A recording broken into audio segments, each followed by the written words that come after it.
The year was 1986. The movie Top Gun was #1 at the box office. Oprah Winfrey debuted her daytime talk show. A nuclear power station in Chernobyl exploded, causing a huge nuclear disaster, and the administration at the University of Western Ontario was desperately trying to control Booze Hill, the popular drinking spot for students watching Western Mustang football games. Football training camp saw the return of 20 starters from the 1985 Vanier Cup finalist team, including OUA MVP Steve Samways at quarterback, a steamroller for a fullback in Blake Marshall, and was captained by linebacker Matt James. At the beginning of the season, the team ran the traditional hill climb so that each player could touch the towering maple tree by University College. Head coach Larry Haler decried, "Let's still be playing when there are no leaves on the trees. We want to be here when the snow is blowing through the branches." An exhibition tune-up game was scheduled with the University of Windsor that witnessed Western scoring early and often before the Mustangs emptied their bench in the second half. The final score was 35-15. That only flattered the Lancers. The season opener started with a bang as Robbie Stewart returned the opening kickoff 104 yards, the first of many big plays that would define the '86 team. Western proceeded to give the Waterloo Warriors a free lesson in basic football. Tight end Tim Spriel reeled in 108 yards receiving from the pinpoint passing of Steve Samways, and Blake Marshall ran for 102 yards and scored 2 touchdowns in the first half. The Mustangs would go on to crush the Warriors 53-9. The home opener against Toronto witnessed the Mustangs throwing the ball in the first half and dominating on the ground in the second half. As quarterback Steve Samways said, "We stay with what's working good until they can stop us." The defense picked off the Varsity Blues 3 times in the fourth quarter while holding Toronto to a single point. Facing York in bad weather, the Mustangs relied on their run game as Blake Marshall rambled for 155 yards on the ground. The defense propelled the Mustangs to an 18-4 victory thanks to a crucial second quarter pick 6 by linebacker Mike LaFontaine. Up against the Laurier Golden Hawks in the mud and the rain, Western clung to a 1-score lead in the fourth quarter. With Laurier on the Mustangs' 1-yard line in a 3rd-and-1 situation, a critical goal line stand by the Mustang defensive line denied the Golden Hawks and preserved a 19-10 victory. Head coach Larry Haler said of the Bob LaRose-led defense, "Our defense has got to be one of the toughest in the nation. Our defense is so much faster and stronger than most teams' offenses."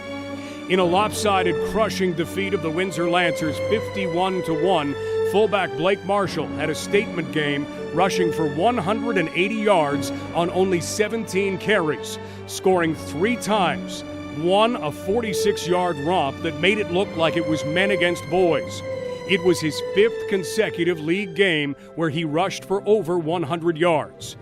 The homecoming game witnessed 11,000 fans jammed into J.W. Little Stadium.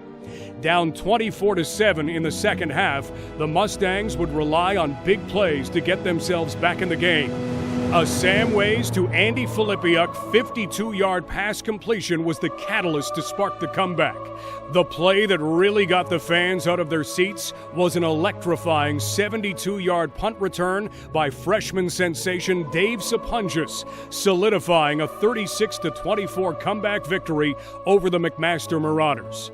The final league game was a battle for first place. In a well-balanced team effort, the Mustangs cruised to a dominant 51-1 trouncing of Guelph. Griffin's head coach John Musselman said of the game, "They chewed us up and spit us out." Blake Marshall rushed for 167 yards, breaking his brother Greg's Western career rushing record on that day.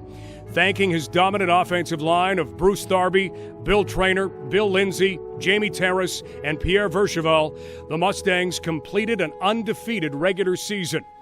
Going into the OUA semifinal against the McMaster Marauders, the Mustangs were playing without defensive back Steve Geddes, who had suffered a career-ending vertebrae injury in the final regular season game. Led by his twin brother defensive end Paul Getty's 2 sacks, the Mustang defense would bring down the MAC quarterback a total of 8 times and grab 4 interceptions in a 30-15 victory. On the last play of the first half in the Yates Cup game, Robbie Stewart would turn a screen pass into a 60-yard touchdown, giving the Mustangs a 10-6 lead. The second half would witness the Mustangs explode for 39 points on numerous big plays. Linebacker Bruce Elliott's 33-yard interception return was fumbled into the end zone and eventually recovered by Steve Huggins. Andy Filipiuk would turn a hitch pass into a 65-yard touchdown.